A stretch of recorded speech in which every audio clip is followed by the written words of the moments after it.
ការគិតខុសរបស់យើងនឹងបន្ថែមឲ្យវាដោនកាន់តែខ្លាំងឃើញទេកាន់តែខ្លាំងទៀតព្រោះយើងបានដាក់បន្ទុកឲ្យខ្លួនឯងថាយើងវាពិបាកជាងគេទៅហើយហ្នឹងដល់ដាក់ថាពិបាកជាងគេទៅហើយឧទាហរណ៍ថាទុកនឹងវាត្រឹមតែ50អីទេដល់ថាខ្ញុំវាពិបាកជាងគេឡើង90បណ្ដោយវាវិខិនខ្លួនឯងមកធ្វើឲ្យខ្លួនឯងនឹងខ្សោយមែនតើមក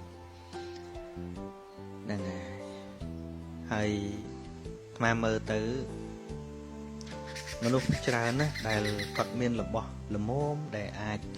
ញ៉ាំងជីវិតហ្នឹងឲ្យប្រព្រឹត្តទៅ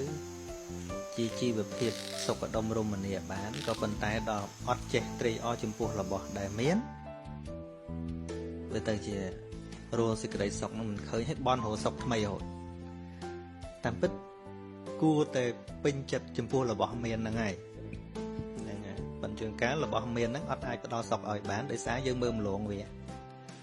តែមើលរំលងវាអារបស់មានដែលគួរតែយើងបានសុខហ្នឹងអត់បានទេហ្នឹងហើយ